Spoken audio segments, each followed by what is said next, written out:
stop until the truth comes out, the extent of the crimes, the involvement of all of the co-conspirators is revealed.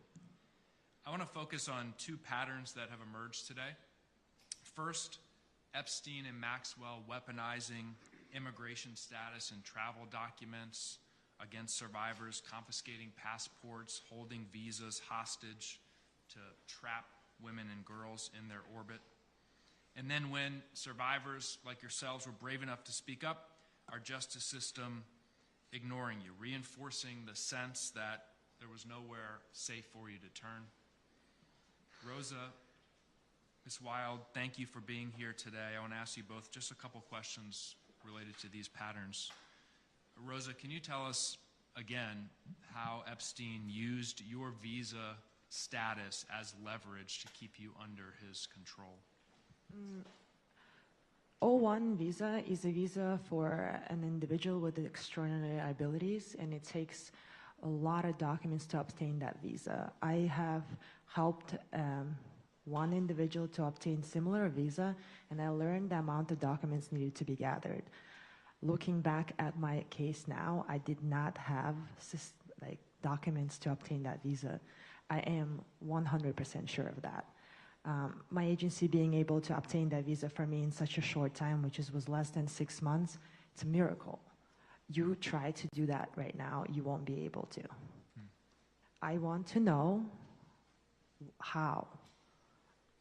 And it's impossible.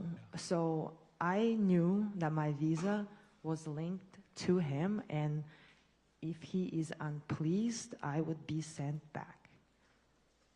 And are you aware of Epstein using similar tactics against other women or girls? I have personally met a foreigner girl at his mansion in West Palm Beach, and I have personally not seen a foreigner come forward to tell the story, and I hope my case will bring more people out in front, because there are many other people who speak broken English or don't speak English at all who can tell their stories. Thank you. Ms. Wild, you were 14 as you testified when you first encountered Mr. Epstein. Is this you? Yes. A child? Yes. I just want to go back to the DOJ investigation and the sweetheart deal for Epstein and ask you, were you told by the Department of Justice that your case was still being investigated even after Alex Acosta signed off on Epstein's plea deal? Yes, they sent me a paper in the mail, my attorneys have it, that saying it was going to be a lengthy process and that, you know, they were doing everything that they could to put him away. But at that time, when the letter was dated, it had already been signed, the non-prosecution agreement. You learned later that they had already signed the deal. Yes. So that letter they sent you was a lie. They lied to you. Yes. Yeah. Thank you. Thank you both. I yield back. Thank you, Congressman. Next up is Representative Presley. Thank you to Congresswoman Lois Frankel. Thank you to Ranking Member Garcia, to Congresswoman Summer Lee. Your efforts have made today possible, and of course, thanks to our courageous survivors. I've been on this committee since I was a freshman, and Elijah Cummings, the great Elijah Cummings, our chair at the time, would often remind us that the role of the Committee on Oversight, our mandate, is to be an efficient and effective pursuit of the truth. Now, that pursuit is what brings House Democrats here today, because instead of Epstein's victims being met with efficiency, they've been met with obstruction and delays by law enforcement and by the Department of Justice. Instead of Epstein's victims being met with effectiveness, they've been met with systemic cover-up. And I would add cowardice of those who were intimidated by the power and the privilege of Jeffrey Epstein, Ghislaine Maxwell, and their co-conspirators. So today, we are here to shine a light, because sunlight is the best disinfectant. We are here to shine a light on the corruption, on the failures of this investigation, but most of all, we're here to center the survivors, to center the courageous. Survivors who are grown women before you, but who were children. Children whose innocence was corrupted, whose bodies were violated, whose dreams were destroyed, whose lives were irrevocably changed. Maria, Courtney, Janalisa, Danny, Rosa, and Sky and Amanda, here for Virginia, we thank you. Congress enacted the Crime Victims' Rights Act in 2004 to mandate specific obligations for the Department of Justice to ensure that survivors are protected, informed, and able to heal. Now, Mr. Kubin, you've spent decades representing survivors and fighting for transparency around the federal government's handling of their cases. Can you speak to how the federal government violated, after their bodies were violated, after their dreams, their dignity, their lives were violated, how were their rights violated? It was our understanding after the release of documents and the bravery of Ms. Wild here at the end in her case that was brought and the final disclosure of all those documents, it showed that the federal government and the state attorney's office colluded together to not bring an indictment because they knew that if they did, then the Crime Victims' Rights Act would then be triggered and they would have to inform the victims of what they were doing. So what we learned was they intentionally kept it out of the hands of victims so that the victims couldn't object or have any say in the process by secretly doing this deal that they did. And the federal judge, very brave federal judge Mara, found that there was a violation of the act here in the Southern District. And unfortunately, because of the way the law was written, there was absolutely no way to get them any justice or any remedy as a result. That's right. So they weren't notified, they were not consulted, they were not given the opportunity to participate in proceedings that directly affected their lives and their safety. These rights are supposed to be guaranteed by the Crime Victims' Rights Act. Now, would any survivors like to speak to any examples to share about how the federal government ignored or neglected your case? I see the clock is ticking here. Would anyone else like to speak to that? How about this? Let me just say this as a survivor myself. I know that this is not only about your safety that you were robbed of, your innocence and your dreams. Survivors are also forced to carry the financial burden of abuse. Lost wages, housing instability, medical expenses, legal fees, security costs, trauma that impacts your daily life. Could any of you speak to that? We have put ourselves on the front line and spoke out and put our face to the public when we should have never had to. And that comes with a huge toll. Now every job that we apply for, they Google us. They know our most personal information of things that happen to us as children. That is forever, forever going to follow us. We don't get that back. We don't get that luxury. So that is just the one of the most important things that comes with the weight of this. All because the government couldn't do their job. May I heard this before from the survivors.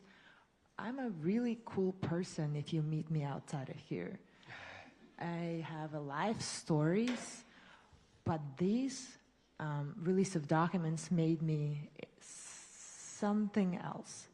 And I can't do daily task without certain help.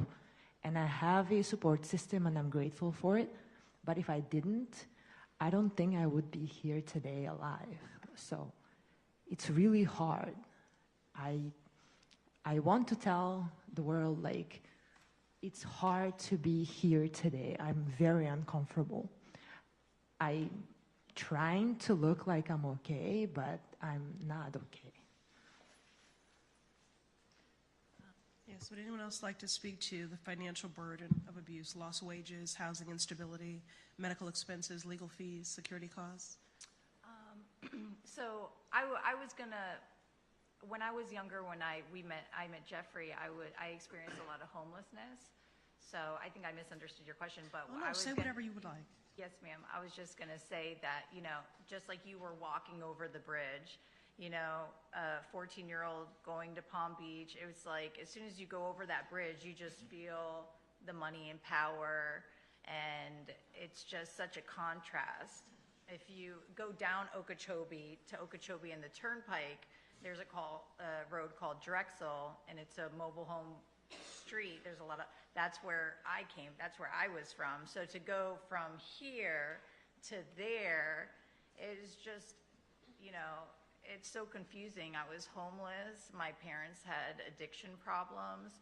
He prayed, he knew what he was doing. It was all very calculated, and then later on, the fact that he used those things against me. We had the feds pulling up our MySpaces, treating us like criminals because we were at a party at 16 and 17 drinking, rather than going out.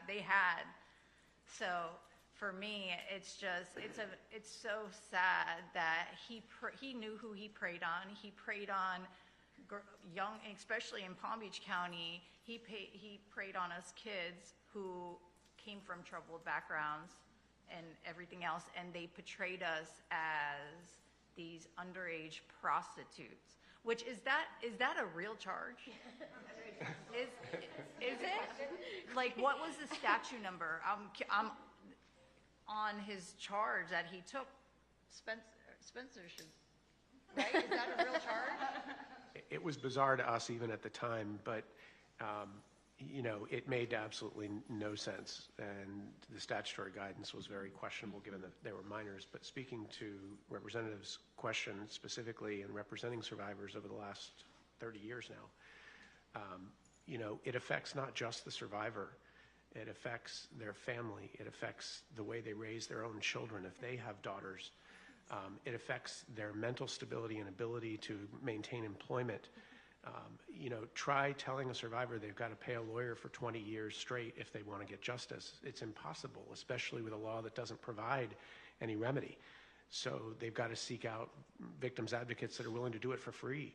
And there aren't many of those, especially none that want to do it for 20 plus years to fight. So the financial ramifications of being a victim, especially of somebody with unlimited resources, is dramatic. Can I add to that? I think also to continue this fight, like we're all here right now, and this isn't the only thing I'm sure we're all doing this week to talk about getting the messaging out. Advocacy is expensive, therapy and healing is expensive, and there's no time to work because honestly, we got to change it for our kids because I don't want to raise my kid in a world like this right now. So. Yeah, I'll just close out with one point to Courtney, to your question about these prostitution charges. We need to eliminate the prostitution charges from the books altogether. We absolutely should be holding sex buyers accountable for the harm they cause, but people in prostitution should not be criminalized for being in prostitution because the vast majority of them are not there by choice. They're there because of lack of circumstances, poverty, other vulnerabilities. And what we see so often is that traffickers deliberately use that notion that the women and girls will be arrested for prostitution as a tactic. It is the number one tactic in order to make sure that survivors, victims are too terrified and too traumatized to talk. So we've got a lot of work to do. And I just want to, again, I thank you all, and thank you for being prescriptive with a number of the legislative responses to address these systemic harms. I'll just say that there is no amount of compensation that could ever fully account for what was stolen, but every single survivor certainly deserves much more than sympathy. And that is the work that I'm committed to doing alongside of you legislatively. Thank you. Thank you. Thank you, Congresswoman. I'd like to turn it over now to Representative Frankel. Thank you. Thank you again for being here. Let me just start with Courtney. You and I met many, many years ago. And just to let you know, I took for heart what you said. And myself and colleagues, Democratic Women's Caucus, we have filed a bill many years in a row named after you to make sure we can get these rights that you talked about. And the Courtney Wild bill would assert that the victims of federal crimes are entitled to all the rights guaranteed under the original Crime Victim Rights Act, regardless of if the charges are filed in court. And then it lists out a whole set of criteria. So I want to thank you for your bravery. We're still trying to get that bill passed. It's a little difficult under the circumstances, but we're going to keep trying. And thank you so much for your persistence. Yes.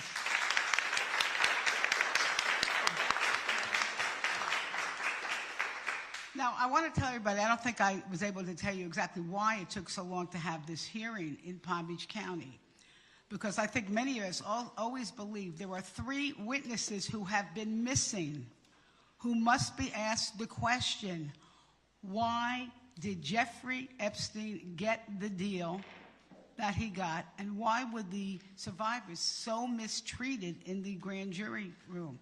And those people are Barry Krischer, who was the state attorney, Lana Levick, I don't know if I'm saying that name right, she was one of the prosecutors in that grand jury, and Mary Ann Dugan, who was one of the prosecutors. I've requested for many years that those people be subpoenaed.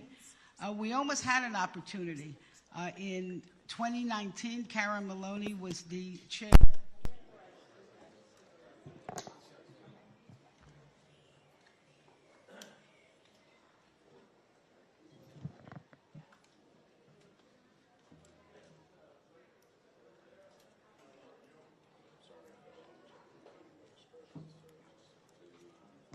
We're going to start in just a minute here.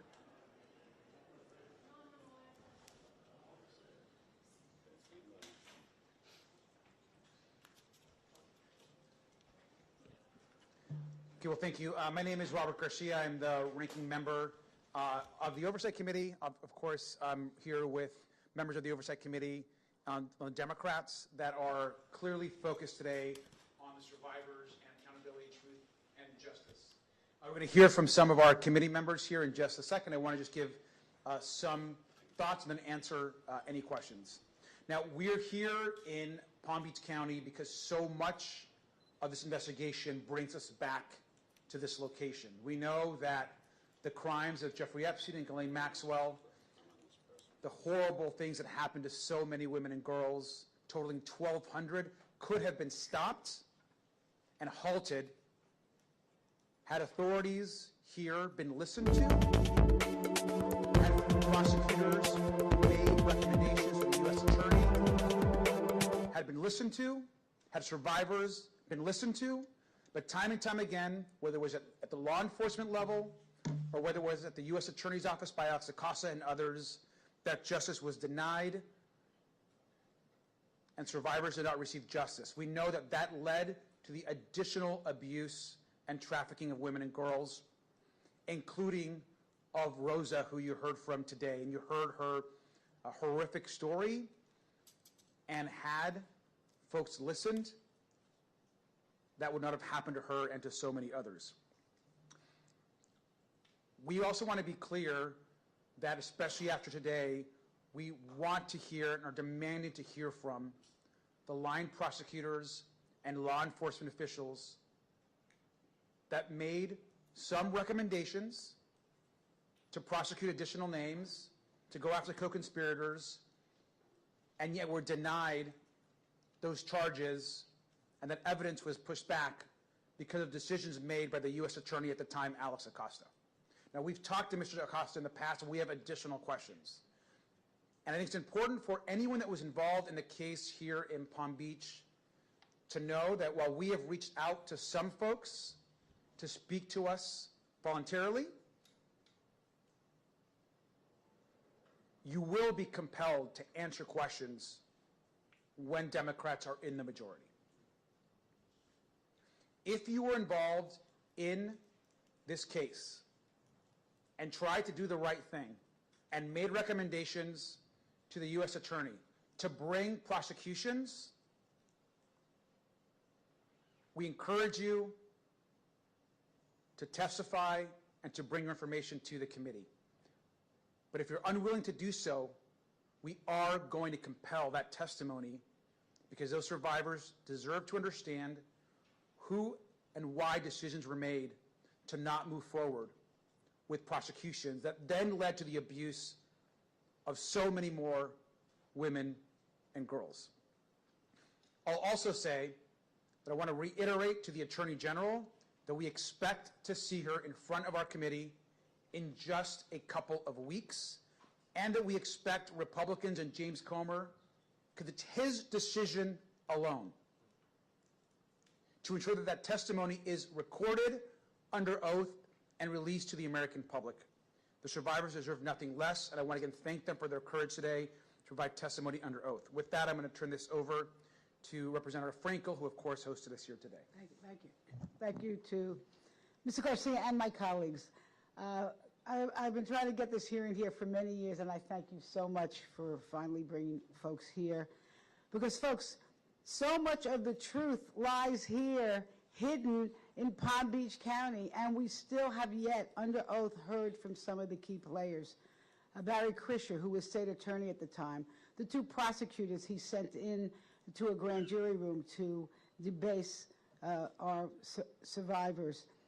We need to hear from them, and I can give you another list of associates, law enforcement, state attorney employees who have some of the answers to the big question is, why did Epstein get such a slap on the wrist? Secondly, to Courtney Wild, a bill has been filed actually numerous times to deal with her concern that the survivors were not given notice of the plea and had any opportunity to weigh into that. And I'm just going to end by saying this, because what makes this so tragic and sad is how many lives could have been spared the agony of abuse had the prosecutors in Palm Beach County acted properly, or had they not been overpowered, I should say, overpowered by Jeffrey Epstein and his team of lawyers, politicians, business people, whoever, who obviously overpowered our justice system. And with that, again, thank you. Where are you? Thank you so much for bringing us here, and all of you for your attention. I yield back.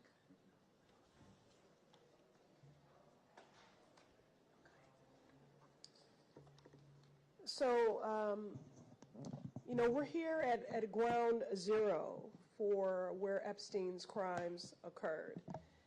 Crimes that were moral crimes, civil crimes, criminal crimes, crimes that I would consider really against humanity, given the systemic harm caused by really what was a global enterprise of trafficking girls. Impossible for me to not think about my own 17-year-old daughter.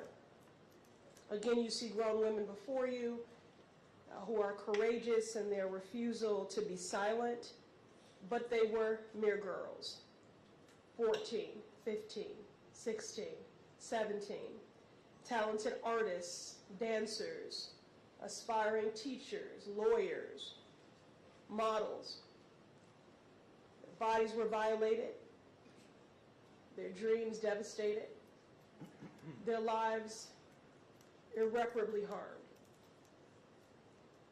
When you are violated in such a way as a child, it changes on a very foundational and deep level who you are forever. Your ability to love, to receive love. But it's not only an emotional toll, and certainly the cost of trauma is a high one. But there are also economic expenses, an inability to pursue a job, to keep a job, 20 years of, 30 years, 3 decades of legal fees that no one was counting on. And not only was their innocence corrupted and their bodies violated and their lives changed, their very rights were violated. The Crime Victims' Rights Act grants individuals who are victims of federal crimes specific enforceable rights, including protection from the accused, reasonable, accurate, and timely notice of public proceedings, and the right to be heard. It ensures victims are treated with fairness, dignity, and respect. Well, that did not happen. Their rights were violated. And I'm working closely with survivors for a legislative fix of restorative justice. That's what brings us here today, to learn from the survivors, to identify failures, to hold predators and abusers accountable. And although I commend the survivors for their courage, I look forward to a day where survivors do not have to relive their trauma in order to compel action from their government. And finally, although this is a fight specifically for justice, accountability, and healing for our survivors who deserve so much more than sympathy, which is why I'm seeking to advance a legislative restorative justice fix to acknowledge the economic abuse and financial hardship that many of them still carry today. But this is a fight for all survivors that are victims of sexual assault and human trafficking. And so for that, to ensure that there is no erasure, I want to acknowledge the incredible work of Tarana Burke of the Me Too movement, Amber Tamblyn, and many more, and in my own district of the Massachusetts 7th, My Life, My Choice, and the Boston Area Rape Crisis Center. This is a fight for all survivors.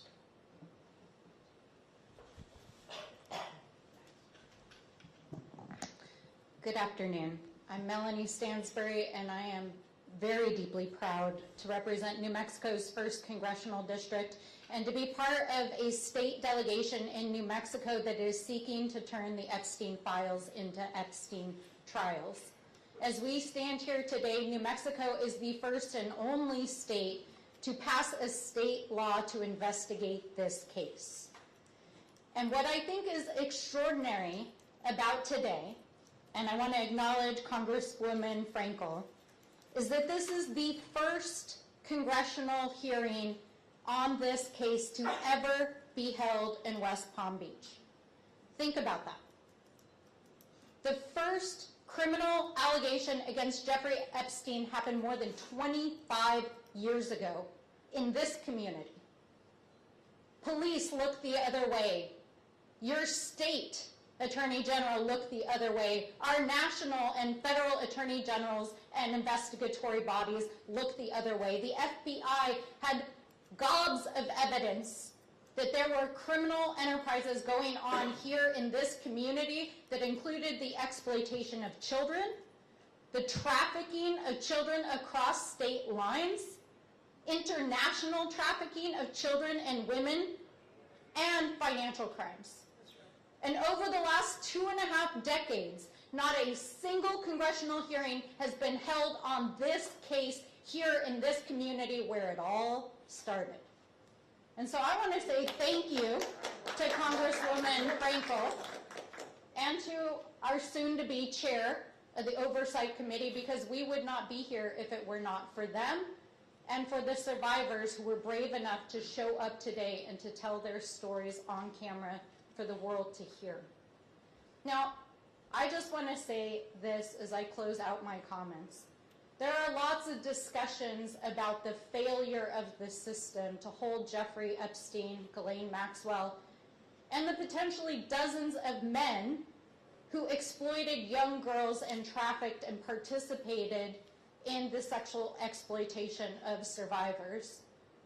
But this was not an isolated incident of failures of a system. This is a system that was designed to exploit children. It was a system that protected the wealthy and powerful, and it was a system that intentionally chose not to prosecute Jeffrey Epstein under federal law, which enabled him to commit potentially hundreds of other cases of rape, abuse, grooming, and transnational sex trafficking. That is not just system failure. That is a system that was designed to enable rich and powerful people to get away with anything that they wanted.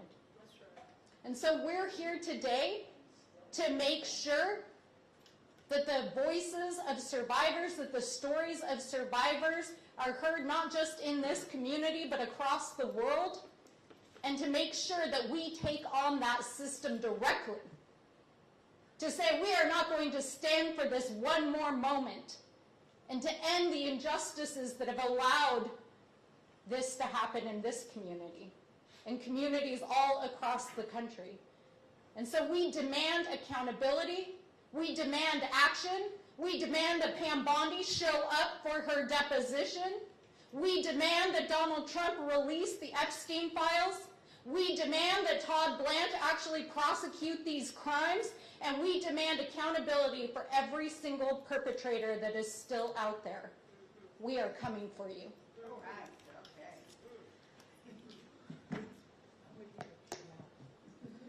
I'm Emily Randall. I represent Washington State's 6th District, and I had been moved over and over and over by the stories of such brave women who are forced by a system of power to relive their trauma over and over and over in pursuit of justice. And what I hear from my neighbors, and I know that my colleagues hear from the American people across the country, is that this case isn't only about survivors of Epstein's trafficking and sexual crimes, but it is about survivors everywhere who finally feel a little bit of hope that their stories will be listened to and that they will be able to imagine a future in which there is justice.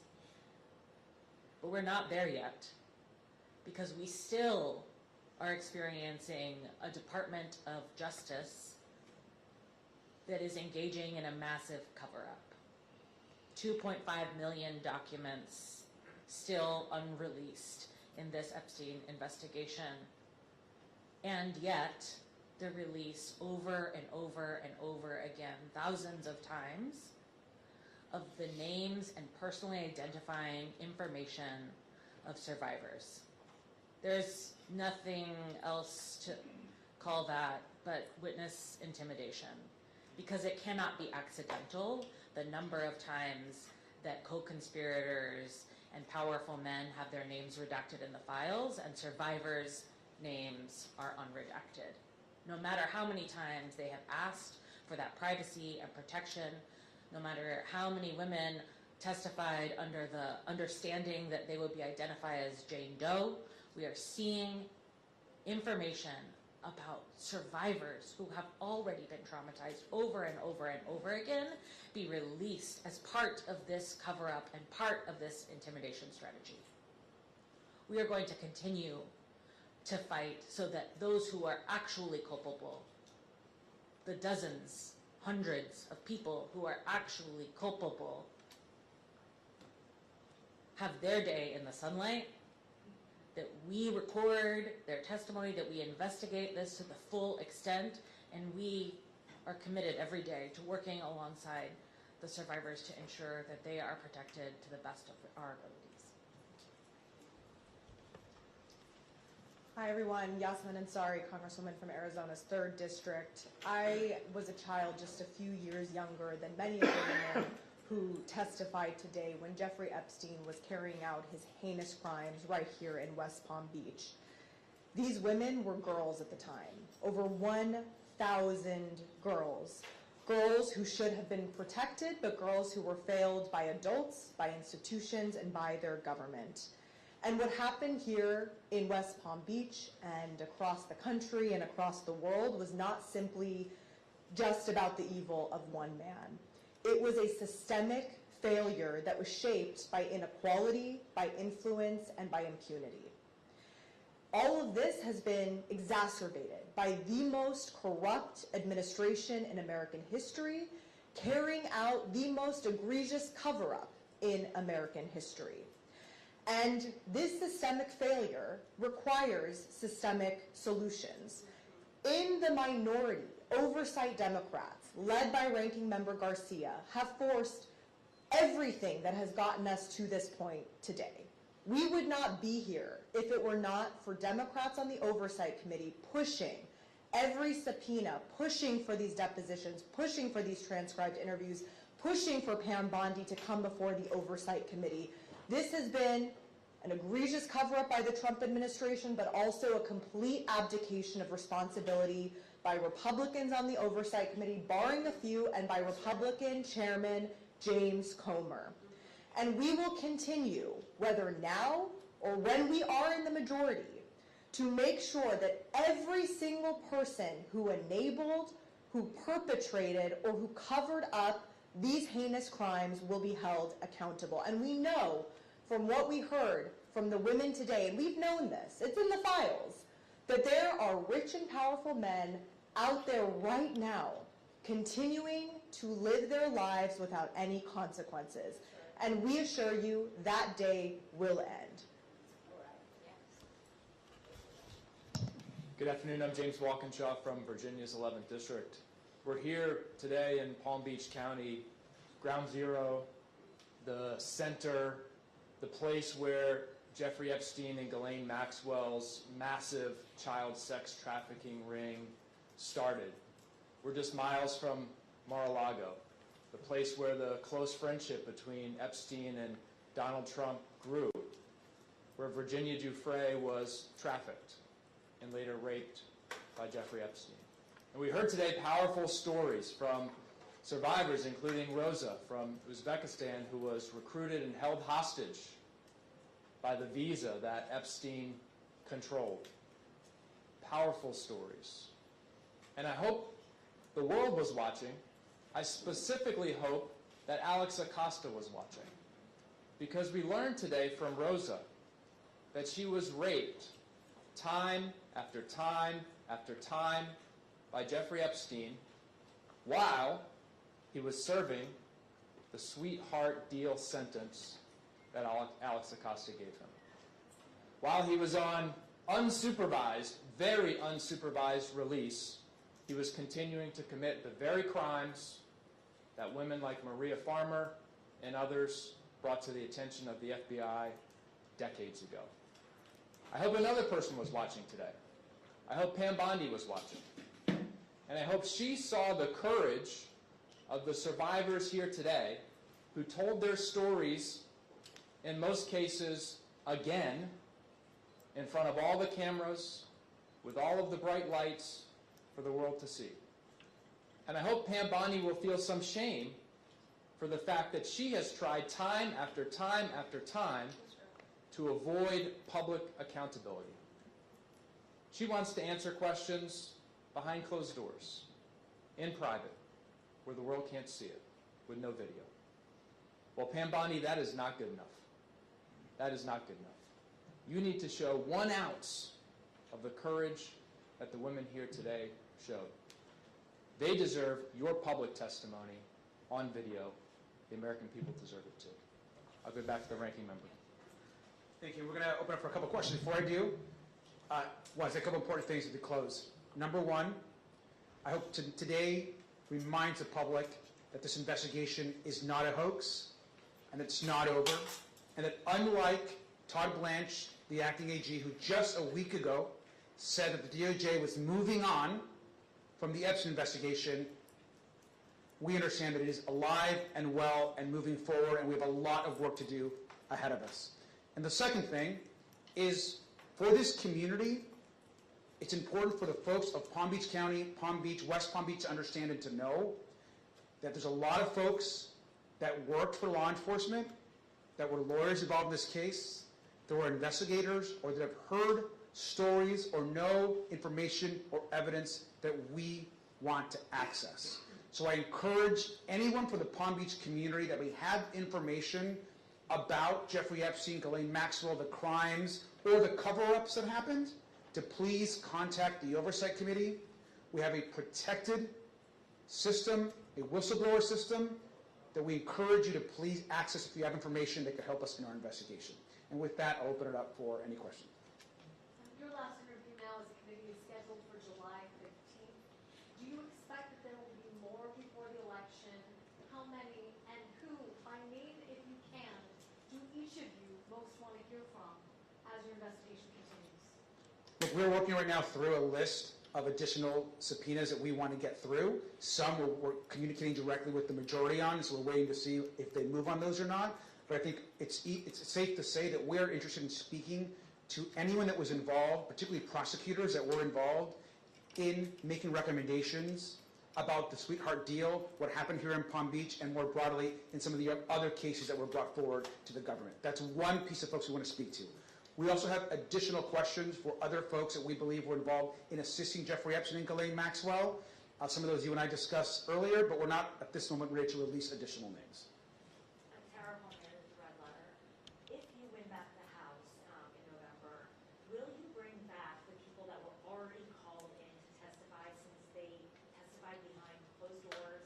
There were no cameras, there's no transparency. Will you bring the survivors back so that they can actually be reported into the Congressional Library on the record? And who else do you plan to call? And will you call anyone from your own party? So let me add, one is obviously as it relates to survivors, we're never going to force a survivor to be compelled to speak in front of the committee, but any survivor that wants to speak and have the opportunity, absolutely. And we definitely have additional questions for folks that we've talked to.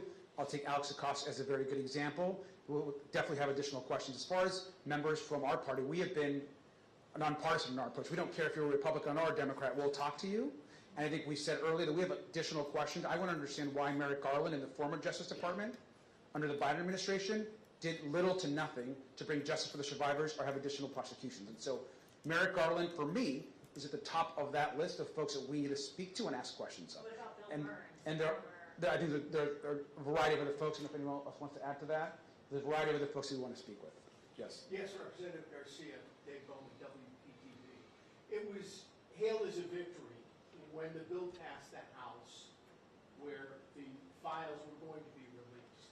And yet you heard today that while a few reputations have been taken, individuals and people abroad have been investigated, that the names of the survivors came out. What do you do moving forward to try to prevent that and to get names of the perpetrators released when your own survivors today said they don't have a lot of confidence in that situation?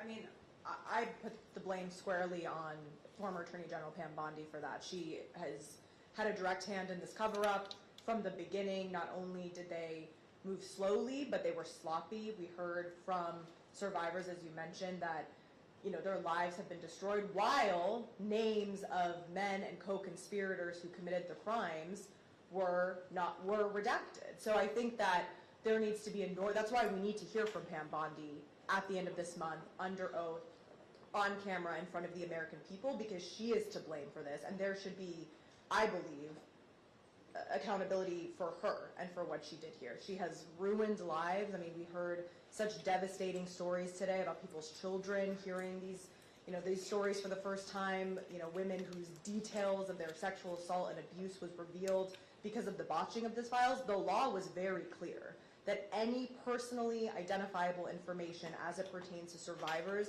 should have been redacted. This is not an accident. The Department of Justice chose to do this because they want to silence people. They want this to go away. Donald Trump has made that abundantly clear. He's directed his staff to make sure that happens, and I believe that the reason these mistakes were made was, again, not an accident and at the direction of Pam Bondi. And moreover, I would just say that what this proves, the fact that none of our Republican colleagues are here today.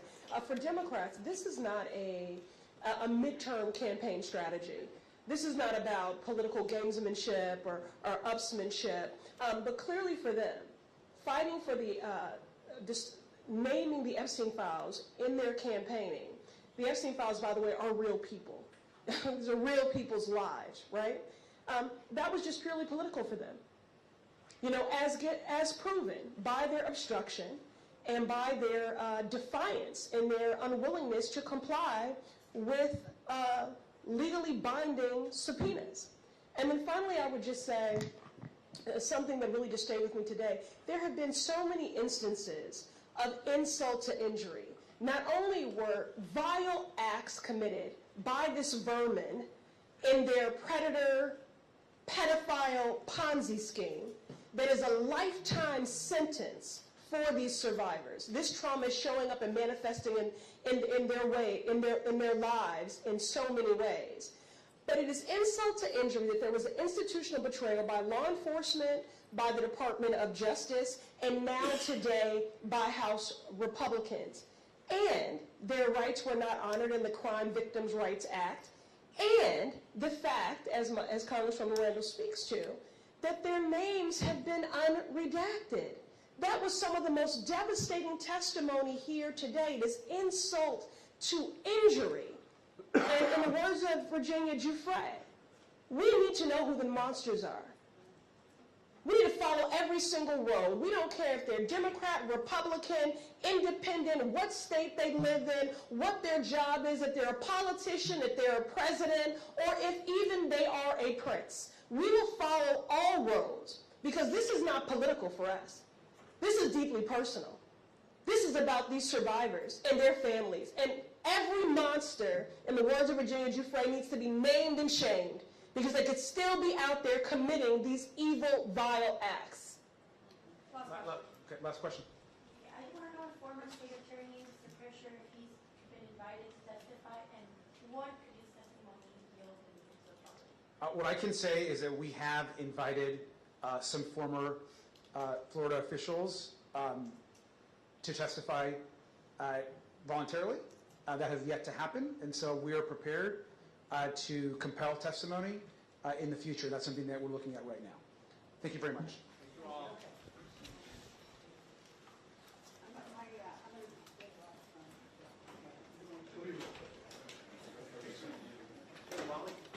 But we're here today because it is right here, folks, right here in Palm Beach County, more than 20 years ago, that the survivors of Jeffrey Epstein's horrific crimes were first denied justice with devastating results.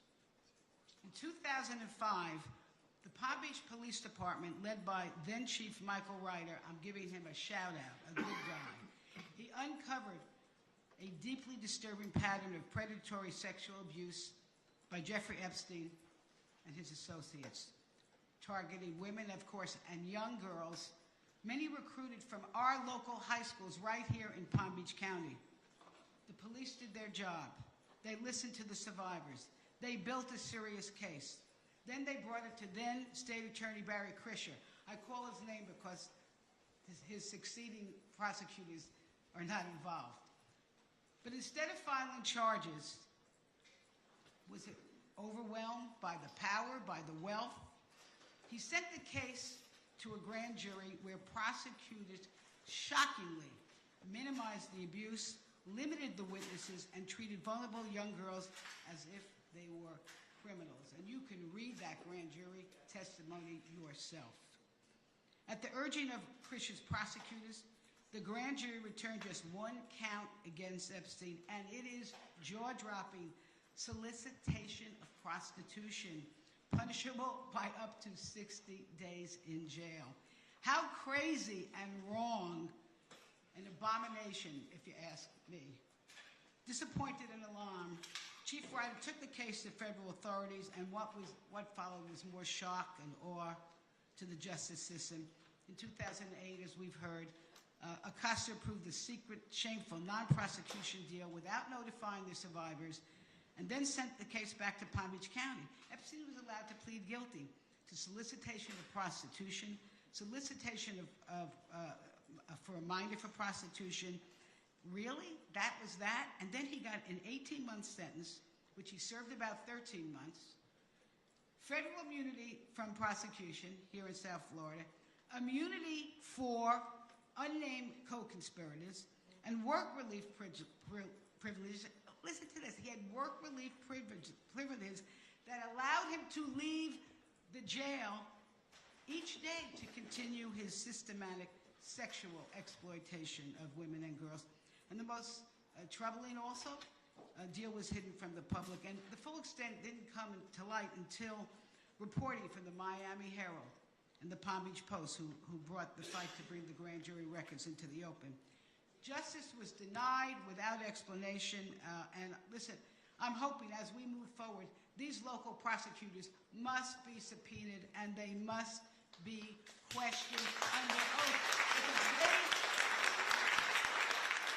I thought that was a secret. So these survivors were abused first by a predator and then failed by a justice system that too often protected wealth and power over vulnerable women and children. And let's be clear, folks, had prosecutors in Florida done their jobs, most likely hundreds of young women might have been spared unimaginable harm. So we're here again. We're going to continue to ask the questions that should have been answered years ago. Why was Jeffrey Epstein, a serial predator who used his wealth and influence to exploit underage girls, given little more than a slap of the wrist? Who else should be held accountable? And what must we continue to do to make sure this never happens again?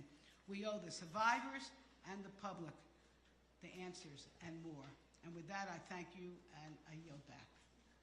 Thank you, Congresswoman. We're going to, of course, hear some opening testimony from survivors and advocates who will speak about the failure of our justice system to protect them, others, and certainly to hold Epstein and so many others accountable. They're going to each provide some opening remarks. I do want to introduce them briefly. We're going to hear from Danny Bensky, who is an advocate, dance, teaching artist, choreographer, and Epstein survivor. As an educator of the arts, Danny's advocacy derives from creating a safer world for her students and future generations. She is a public speaker and hopes that by sharing her story, we can get an inside perspective into grooming and how abuse can happen and how systems fail people. Danny was abused by Jeffrey Epstein in 2004 and 2005 when she was just 17 years old and working as a dancer in New York City. She has since spoken out about the government's handling of the case and has pursued legal action. And of course, the amount of courage is incredible. And I want to thank, of course, Danny for being here. We'll also hear from Rosa. Rosa is testifying under her first name and under that name only, just for her own safety. She was recruited in Uzbekistan by a modeling agent, co-conspirator, and brought to the U.S. with promises of a career. She met Jeffrey Epstein in 2009 and was abused over several years. With her immigration status used to keep her from leaving, Rosa is a fighter, a coach, a wife, and a stepmother. And her courage, of course, is immense, and we want to thank Rosa for being here. We're going to hear from Courtney Wild, who was abused by Jeffrey Epstein in Palm Beach beginning at the age of 14. Courtney is a mom, advocate, and survivor. She later brought a lawsuit against the federal government over the non-prosecution agreement that allowed Epstein to avoid federal charges. And she will speak about its lasting impact on survivors. We're also going to hear from Jenna Lisa Jones, who was abused by Jeffrey Epstein in Florida when she was 14 years old. She has spoken publicly about her experience and about her disappointment with the failure to fully release information related to this case. She is a mom, a wife, and a founding survivor of Survivors, Inc. We're going to also hear from Spencer Kuvin, who is an attorney who represented some of the earliest survivors to come forward against Epstein, and he has spent years advocating on behalf of victims. He will speak about the failures in the original prosecution and the impact those failures have had on survivors. We'll also hear from Lauren Hirsch, who's a former prosecutor and an advocate working to combat trafficking and exploitation. She will discuss the ongoing efforts by survivors and advocates to seek accountability and justice. We will also hear from Maria Farmer by video, who's the first person to report Jeffrey Epstein's abuse to authorities in 1996. She'll be providing video testimony. Finally, Sky and Amanda Roberts are here. We all, of course, know their incredible courage, and they'll be reading a brief statement as well. We will continue, of course, to honor Virginia's memory, her legacy, and her tireless fight for justice. I want to especially thank the witnesses for being here and for your enormous courage. You are doing, obviously, a service, not just to all of the women and girls that have suffered, but to every single American woman and American girl in this country who need to be believed, and who need to know that when they report a horror against them, that the government is going to believe them and is going to stand up for them. And so thank you for your courage today. I now am going to hear a video that Maria Farmer wanted folks to hear about. And so we're going to go ahead and play that. So Ms. My Farmer, name is Maria Farmer. I am the whistleblower who reported Jeffrey Epstein, Helm Maxwell, Les Wexner, and others to the FBI 30 years ago in 1996. Today, I apologize for my appearance. I was not well enough to attend this hearing in person and have recently been released from the hospital. That's the result of 30 years of fighting. For 3 decades, I've carried a weight that no survivor should ever have to bear. I reported what I believed were heinous crimes against children, and these individuals responsible were involved in an international pedophile ring. I reported their crimes in real time, and the government continues to ignore me to this day. In 1996, I reported Epstein and his co-conspirators to my local New York City 6th precinct. The commanding officer told me local police could only address the local arson crimes, and he instructed me to immediately report the whole story, spanning several states, to the FBI.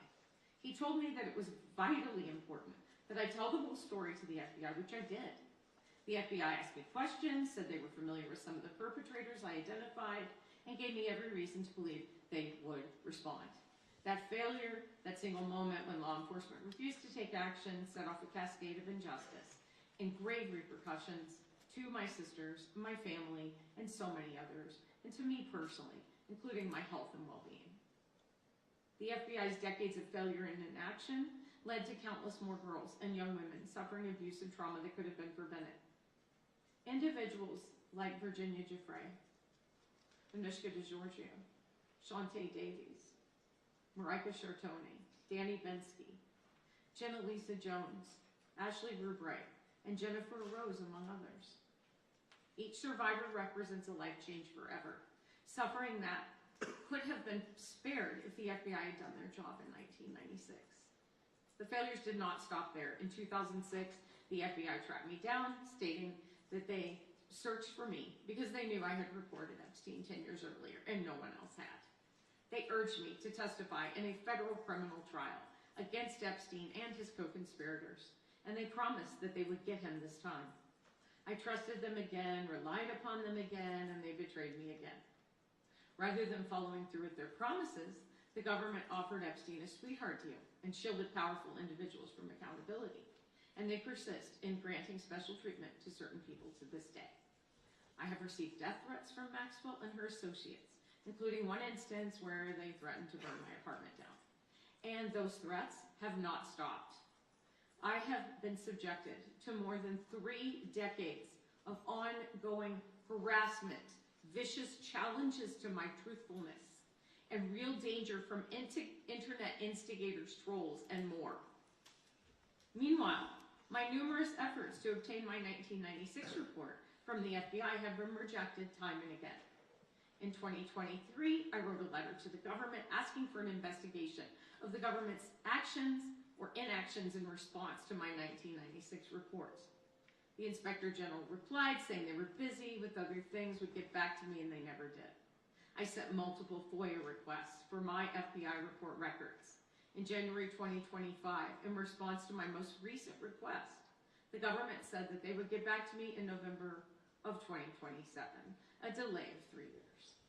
I finally received a letter saying they looked at my complaint, took some kind of action, and the matter was addressed, but what they did was a secret. With no other choice, I filed an administrative claim against the government and then a lawsuit. Since then, virtually nothing has happened, and I'm left waiting and wondering what is next. With the passage of the Epstein Files Transparency Act, after years of efforts to get my records, an FD 71 form was released for the first time, confirming just a small part of my 1996 whistleblower report and vindicating some of what I had said for years. However, the full extent of what I told the FBI was not in that document, so the release of the Epstein files provides only partial relief for me. Where is the evidence I provided of my sexual assaults and that of my sister Annie? Why won't the FBI release my full report?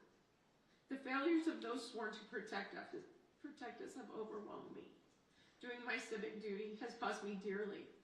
The stress of this trauma, the government hiding and refusing to turn over written confirmation of my '96 report, along with the ongoing harassment and death threats, have contributed to me developing serious health issues, including Hodgkin's lymphoma, a brain tumor, and recently Addison's disease.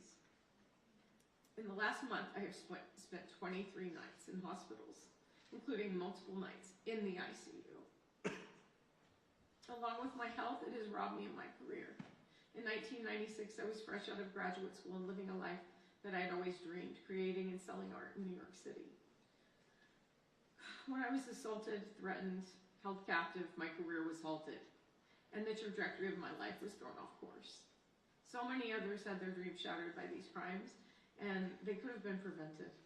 Individuals like Virginia Jeffrey, who is the backbone of this case and remains the inspiration behind this fight. She's the reason my sister and I came forward publicly so we could stand together. She faced also relentless attacks to her credibility online, yet she fought. While Virginia may no longer be physically beside us, she's been our shining star and guiding light and remains so today.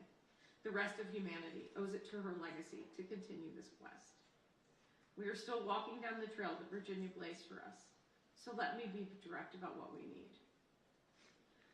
The federal government owes us explanations, accountability for injuries caused, and a promise of systemic change when crimes against children are reported. Accountability should start with the government's acknowledgement and responsibility for their repeated failures to act in response to my 1996 report. The government needs to take responsibility for endangering and injuring girls and young women. The government needs to start telling the truth, face my lawsuit, and be held to account to me and to all others who have been harmed. Had the FBI done their job, 30 years of child sex abuse and trauma could have been avoided. I want my full FBI file, including the 96 and 2006 reports, including my art. We also need the FBI and the Department of Justice to fully investigate every lead in this case. We need investigation and prosecution of everyone responsible, both men and women. This includes the officials who enabled the 2008 sweetheart deal, the other perpetrators and the many co-conspirators, and anyone who is currently shielding powerful individuals from justice. No more protection for the guilty. There must be no pardoning or commuting the sentence of Maxwell, who sexually abused me, my minor sister, hurt so many girls and other young women, and personally threatened to kill me, has shown no remorse, and has demonstrated no basis on which to believe she would ever be truthful. As the Epstein case whistleblower, I have waited 3 decades for justice. It's a miracle I'm still fighting, especially considering what the stress of 3 decades of this case has done to my health and well-being. I will keep fighting for justice and transparency, for a better, safer future for the next generation. Thank you. Well, thank you. And obviously, I know we don't often get to hear from Ms. Farmer, and we're just very grateful that she chose to address, obviously, us and the country. I also want to thank her sister, Annie Farmer, who has been an incredible advocate, a survivor, of course, herself, and has really worked to share her sister's story and her own story whenever possible. We're going to hear some opening remarks also from Sky and Amanda Roberts, and so I would ask them to join us here at the podium, and I want to thank them also for their courage and for being here.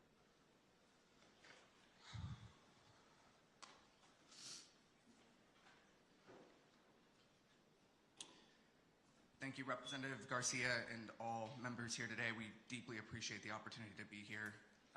Obviously wish Virginia was here to do this herself, but I will do my best to keep it together and to get through this. My name is Sky Roberts, and I am the younger brother of Virginia Roberts Jeffrey. I am here today because without Virginia's courage and her story, we would not be having this conversation about accountability. In the summer of